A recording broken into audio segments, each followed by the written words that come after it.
여러분 짜장면 좋아하시죠? 그런데 짜장면 막 열심히 후루룩 먹다가 소스가 옷에 튄 적도 있으시죠? 그럼 좀 난감하죠, 그죠? 여러분 감자탕 좋아하시죠? 저 감자탕 진짜 좋아하거든요. 돼지 목뼈, 등뼈를 막 발골해가지고 막 등골을 쭉 빼먹는 그 맛이 재미있어요. 근데 뼈를 이렇게 막 뜯어가면서 먹다 보니까 이것도 막 옷에 튑니다. 그래서 우리 한국 사람이 어떤 생각을 했습니까? 앞치마를 두르고 또 먹습니다. 그죠? 정말 대단합니다. 근데 만약에 이런 음식을 이제 앞에 두고 막 흰 옷을 입고 있다고 생각해 보세요. 얼마나 난감하겠어요. 그죠? 국물이나 소스가 조금만 튀어도 눈이 확 띕니다. 그죠? 그런 것 같아요.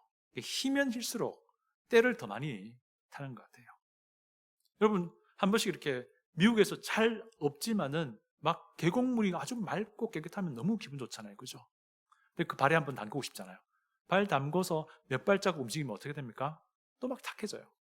그 밑에 가라앉았던 게 탁 올라오잖아요. 예. 이게 맑으면 맑을수록 더 빨리 탁해지는 것 같다는 생각이 들어요.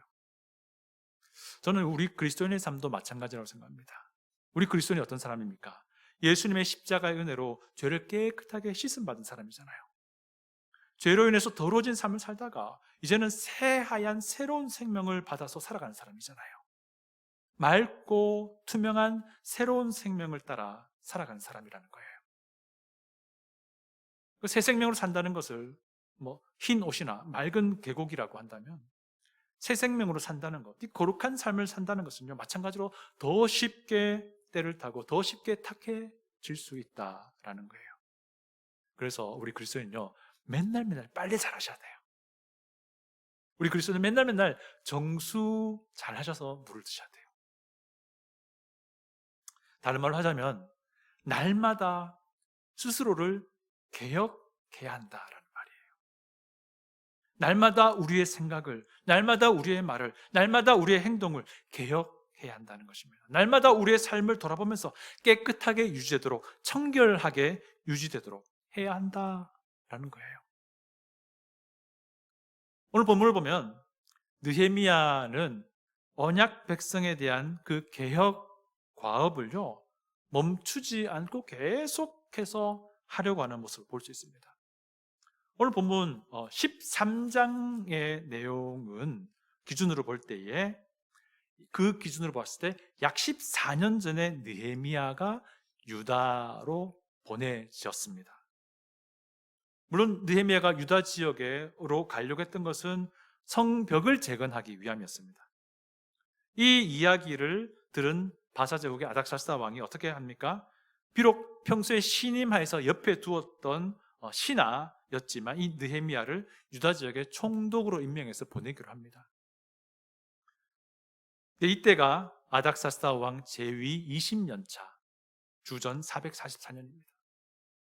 그러니까 오늘 이 본문 13장은요, 12장 말고 13장은 이 시점부터 약 14년 뒤의 이야기예요.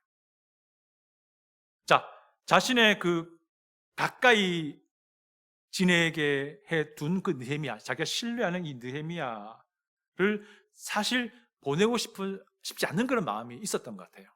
기쁘게 보내주고자 했긴 했지만, 그래서 2장 6절을 이제 보면요, 제가 읽어드릴게요. 왕이 내게 이르시되 네가 몇 날에 다녀올 길이며 어느 때에 돌아오겠느냐라고 물어봐요. 그렇게 하면서 이제 왕은 또 표정은 좋게 보내주고자 했던 것 같아요. 그래서 왕의 마음을 알았던 느헤미야가 이렇게 말합니다. 내가 기한을 정하고라고 말해요. 그러니까 느헤미야가 처음으로 유대 예루살렘으로 파견된 것이 기한을 정하고 갔다라는 거예요.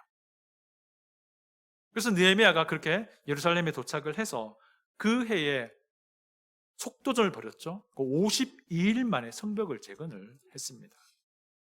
그리고 성전은 이미 완성되어 있었죠. 성벽이 이제 막 완성이 되었습니다. 그러니 이제 할 일은 이 사람들을 준비시켜야 할 때가 된 거예요.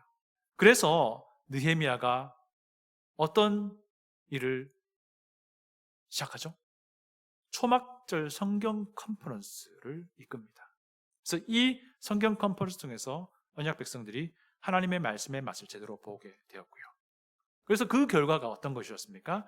이스라엘 백성들이 자기네가 과거에 깨뜨렸던 하나님과의 그 언약을 회복하고 싶어 했습니다.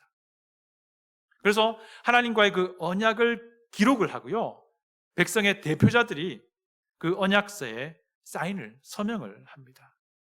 그리고 나서 성전의 일꾼들도 다시 재정비를 하고요. 그리고 예루살렘 성에 거주하기로 자원하는 사람들을 선별해서 정착을 시키는 일이었습니다. 그렇게 시간이 흘러 느헤미야가 예루살렘에 온 지 12년이 지납니다. 여기까지가 이제 1장부터 12장의 내용이에요. 이제 12년이 처음 기약했던 그 기간이었던 겁니다. 13장은 이제 느헤미야가 한번 페르시아 제국 갔다가 온 뒤의 이야기를 적고 있는 겁니다. 그런데 이제 때가 되어서 돌아가긴 하지만 느헤미야는 바사 제국 아닥사스 왕에게 완전히 가려고 간 게 아니었다는 것을 우리가 알 수 있죠. 6절부터 7절을 보시면요, 이런 말씀이 있습니다. 그때에는 내가 예루살렘에 있지 아니하였느니라.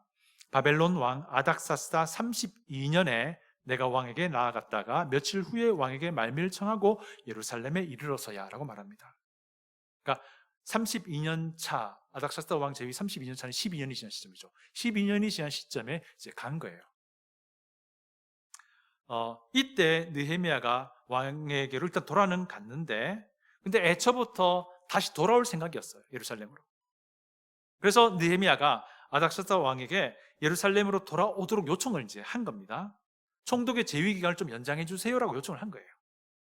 왜 느헤미야는 총독의 재위 기간을 좀 연장해 달라고 요청을 했겠느냐 하는 겁니다. 왜 다시 예루살렘으로 돌아오려고 했겠느냐라고 하는 거예요. 아까도 언급했지만 느헤미야는요, 예루살렘에 부임한 첫 해에 성벽을 완성시켰습니다. 그 해에 언약 백성들을 개혁하기 시작했습니다. 그리고 그들로 하여금 하나님의 도시 예루살렘에서 그 안에 있는 하나님의 집 성전에서 하나님께 예배 드릴 수 있도록 모든 준비를 마치게 했습니다. 그렇게 12년 동안 언약 백성은요, 느헤미야의 리더십 하에 언약 백성으로서 하나님께 예배 드리는 삶을 살면서 하나님의 언약에 충실하도록 매일매일 개혁되고 있었어요. 그 12년 동안. 그런데 느헤미야의 생각에는 아직 이들의 영성이 뭔가 부족하다라고 판단을 한 거예요. 그래서 애초에 아닥사스다 왕을 만나러 갔을 때에 내가 다시 돌아오겠노라라고 생각하고 그렇게 임기를 연장해달라고 요청을 한 겁니다. 아니나 다를까 돌아왔더니 어떤 일이 벌어진 겁니까? 개혁이 진짜 필요한 상황이 되어버린 거예요. 무슨 말인 거니? 느헤미야가 예루살렘에 없던 그 2년 동안 그들은 다시 옛날의 어리석은 모습으로 돌아가 버려 있었다는 겁니다. 여기 우리가 개혁해야 될 이유가 있습니다. 우리가 왜 날마다 우리 스스로를 개혁해야 하냐면요, 성령님께 사로잡히지 않은 사람은요, 믿을 만한 존재가 아니기 때문에 그래요. 느헤미야가 돌아와서 보니까 가관이 아닙니다. 그 중에서도요, 제사장이라고 하는 사람, 엘리야십이라는 사람이 선봉에서 가지고는 악한 일을 도모하고 있었습니다. 4절, 5절 제가 읽어드릴게요. 4절, 5절입니다. 이전에 우리 하나님의 전에 방을 맡은 제사장 엘리야십이 도비야와 연락이 있었으므로 도비야를 위하여 한 큰 방을 만들었으니 그 방은 원래 소재물과 유향과 그릇과 또 레위 사람들과 노래하는 자들과 문지기들에게 11조로 주는 곡물과 새 포도주와 기름과 또 제사장들에게 주는 거제물을 두는 곳이라. 그러니까 엘리야십 제사장이 도비야와 친분을 쌓고 있었는데 이 사람이 암몬 사람이었던 거예요. 이방인이었던 겁니다. 이 도비야가 또 어떤 사람입니까? 성벽 재건을 아주 강력하게 방해하던 사람이었습니다. 심지어 조롱했지요. 조롱했습니다. 여호가 올라가도 멸망할 것이라고, 무너질 것이라고. 그런데 제사장 엘리야십은 사실 이방인이 개종하지 않고는 성전 안으로 들어오지 못하게끔 하나님이 말씀하셨는데 그것을 어기고요, 이 도비야에게 성전의 큰 방 하나를 비워내고 내어줬다는 겁니다. 근데 그 방이 마침 성전에서 사용하는 기물들을 보관하는, 그리고 11조 헌물 받은 걸 보관하는 그런 방이었다는 거예요. 12장 44절 보니까요, 이 방은, 그러니까 13장의 기준으로 봤을 때 14년 전에 성벽 봉헌 예배 때에 성전 기물과 11조를 보관하도록 지정된 방이었다고 말하고요. 그때 그 방을 맡을 제사장도 지정되어 있었어요. 제가 12장 44절 읽어드릴게요. 눈으로 따라 보십시오. 그날에 사람을 세워 곳간을 맡기고 제사장들과 레위 사람들에게 돌릴 것, 곧 율법에 정한 대로 거제물과 처음 익은 것과 11조를 모든 성읍밭에서 거두어 이 곳간에 쌓게 하였노니 이는 유다 사람이 섬기는 제사장들과 레위 사람들로 말미암아 즐거워하기 때문이라. 그러니까 이 엘리야십이 이 방의 책임자로 지정이 된 거예요, 그때. 그리고 12년 동안은, 느헤미야가 예루살렘에 있는 동안은 엘리야십이 원래의 용도로 이 방을 잘 관리를 하고 있었던 겁니다. 여러분, 엘리야십 대제사장이 어떤 일을 했는지도 아세요?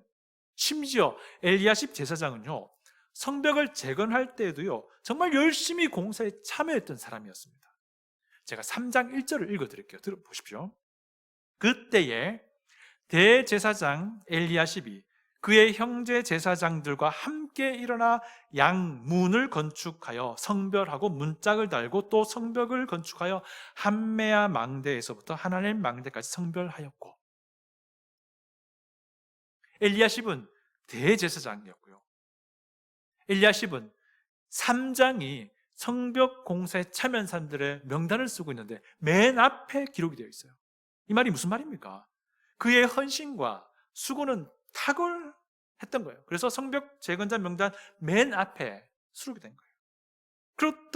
그랬던 엘리야십인데 지금은요, 누구보다 더 앞장서서 도비야와 가까이 지내면서 하나님의 말씀을 정면으로 거부하고 있는 거예요. 느헤미야가 바사 제국으로 출장 간 그 사이에 엘리야십 제사장 마음이 확 바뀌어버린다는 겁니다. 도비야와 산발랏 이야기 많이 듣잖아요.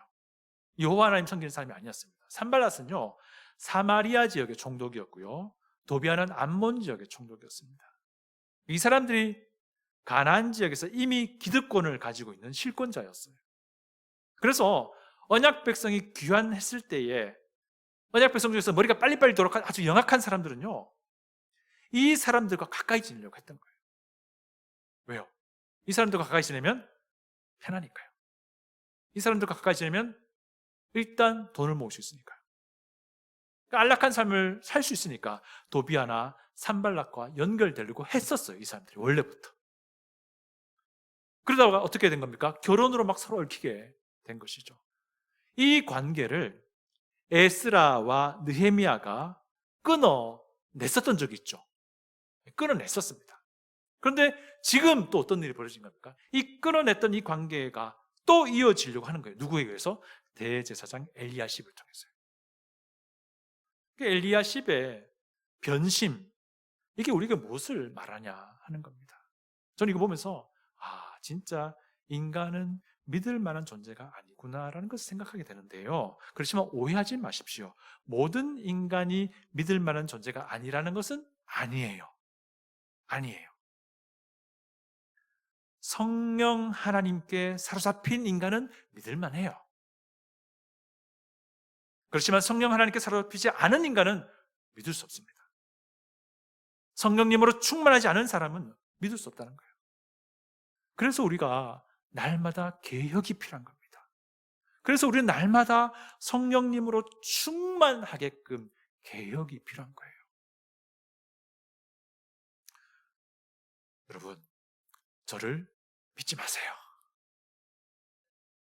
제가 좀 처진 눈으로 자주 웃는 표정으로 여러분에 다가가니까 저 사람 참 순진하게 생겼다, 뭐 그렇게 생각하실지 모르겠는데요, 저를 믿지 마세요. 제가 언제 엘리야십처럼 헷가닥 돌아볼 수도 있는 거 저도 잘 몰라요. 그러나 부탁드릴게요. 저를 위해서 기도해 주세요. 여러분의 목사인 제가 성령 하나님께 오롯이 사로잡혀 있도록 기도해 주세요. 그러시면 돼요. 그리고 여러분도요, 여러분 자신에 대해서 과신하지 마세요.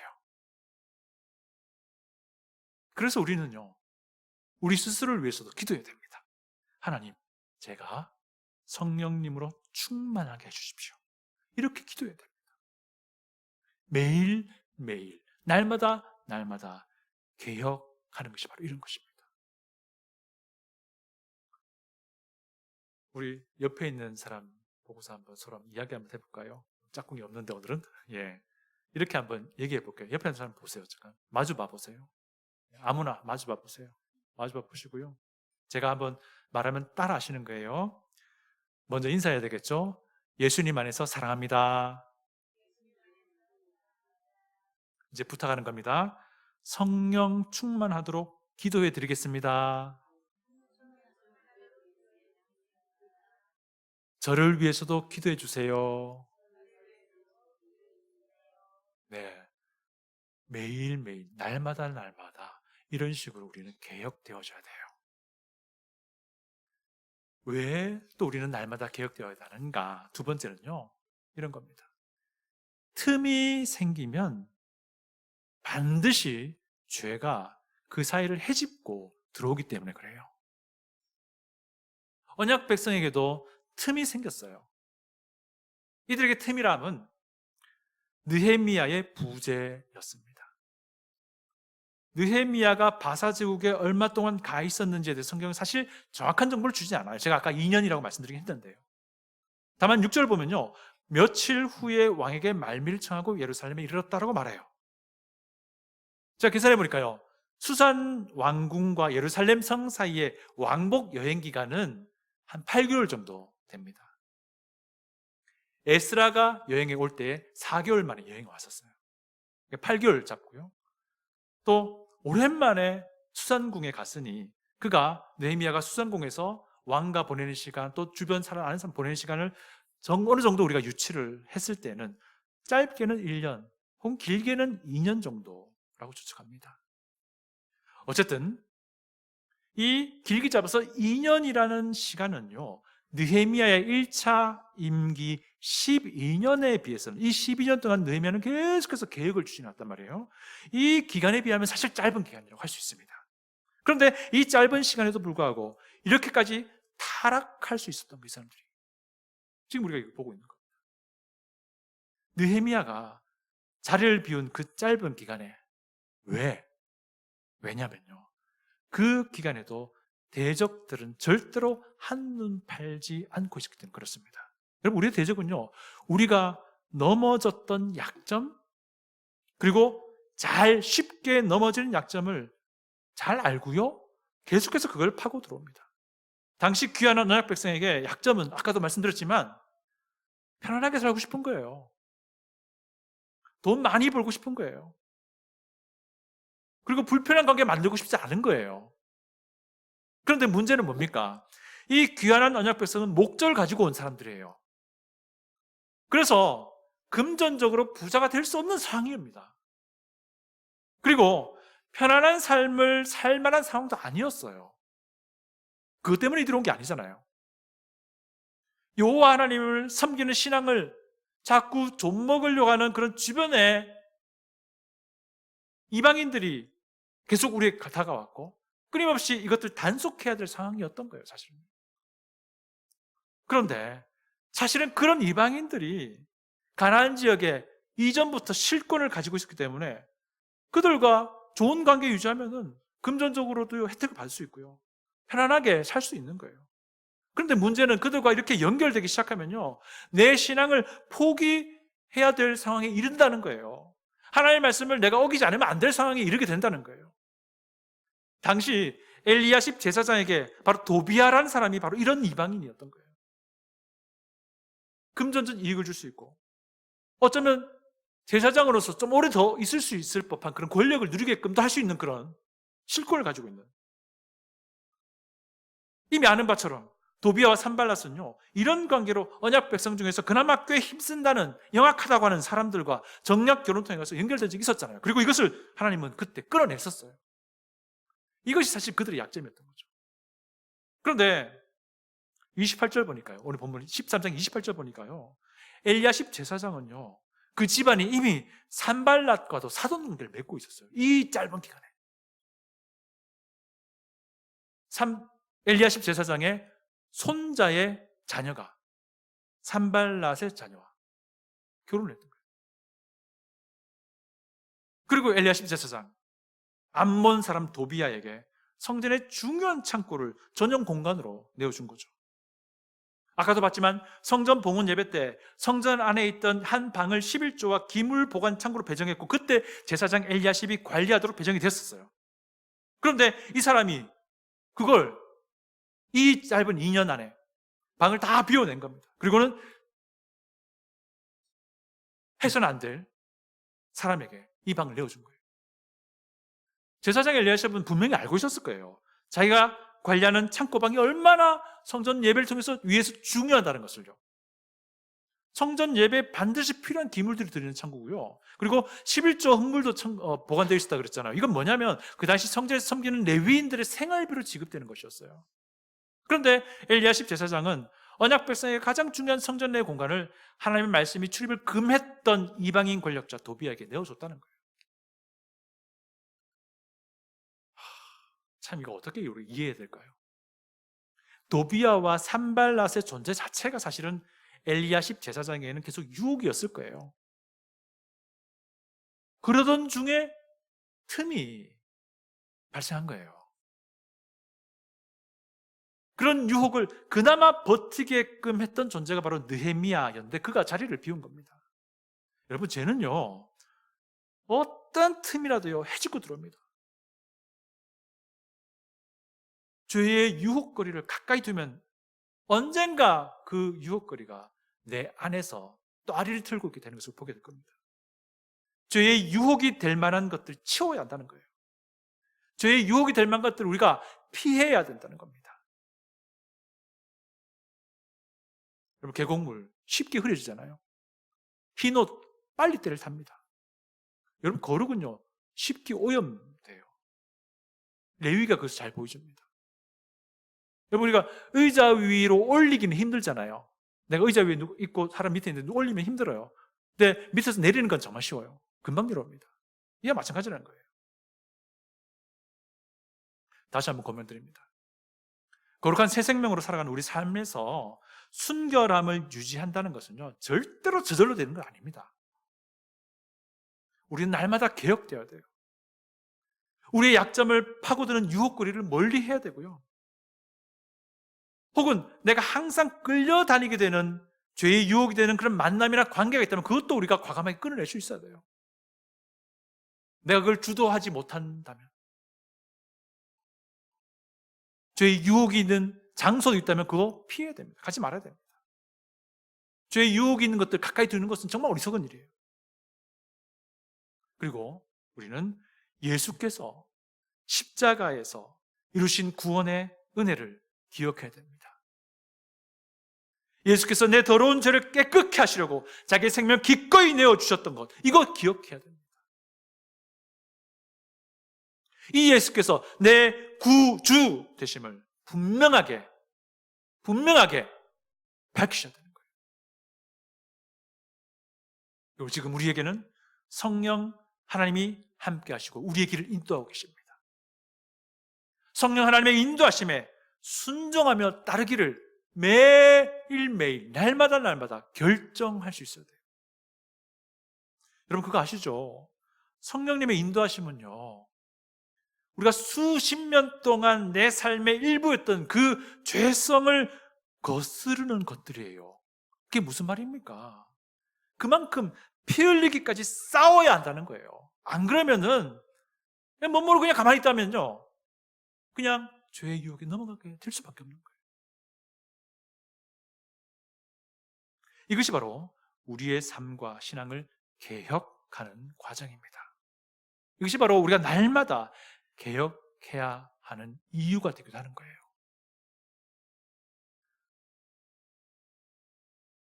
여러분 한편 개혁할 때에 개혁의 시작과 수단이 하나님의 말씀이 되길 원합니다.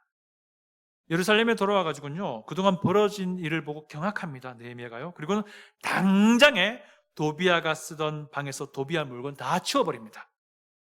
그리고 그 방에 다시금 원래 있던 성전의 기물과 11조물을 채워놓습니다. 느헤미야는 굉장히 단호하게, 신속하게 무너진 것들 바로 잡습니다. 근데 느헤미야가 이렇게 개혁할 수 있었던 이유가 있는데, 그건 바로 하나님의 말씀이었어요. 13장 1절, 우리 다 같이 한번 읽어볼까요? 13장 1절입니다. 다 같이 읽습니다. 그날 모세의 책을 낭독하여 백성에게 들렸는데 그 책에 기록하기를 암몬 사람과 모압 사람은 영원히 하나님의 총회에 들어오지 못하리니, 느헤미야가 예루살렘에 돌아오자마자 하나님의 말씀을 낭독하게끔 했어요. 근데 그 내용이 뭐냐? 신명기 23장 3, 4, 5절이었던 것 같아요. 그 내용이 뭐냐? 암몬 사람과 모압 사람은 하나님의 총회에 들어올 수 없다는 거예요. 그 이유가 뭔지 설명도 되어 있습니다. 이 말씀을 들은 언약 백성들의 대부분은 이게 이방인과의 잘못된 관계를 끊어내야 하는구나를 깨닫기 시작합니다.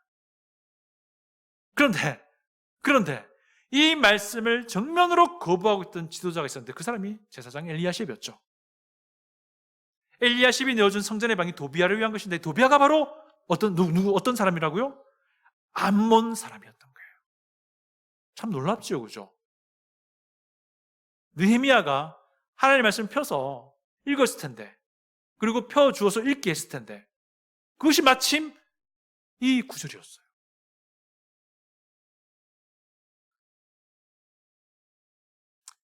하나님의 말씀으로 시작된 이 거대한 흐름 속에서 엘리야십 제사장의 불법과 불순종을 바로 잡아 나가게 된 거예요.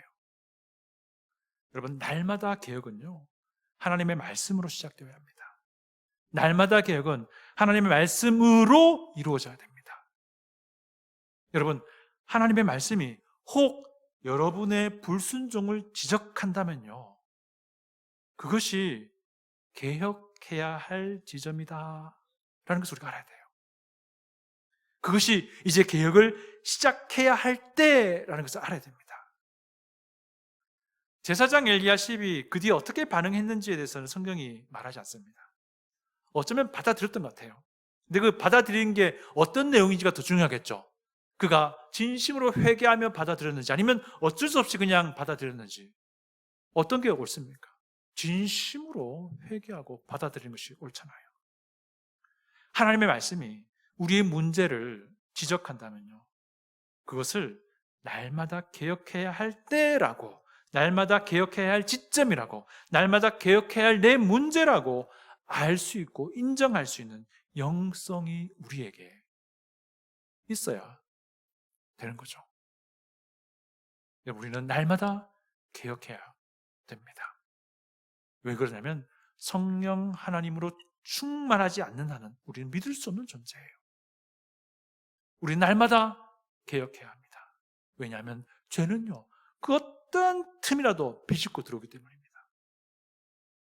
우리는 날마다 개혁해야 됩니다.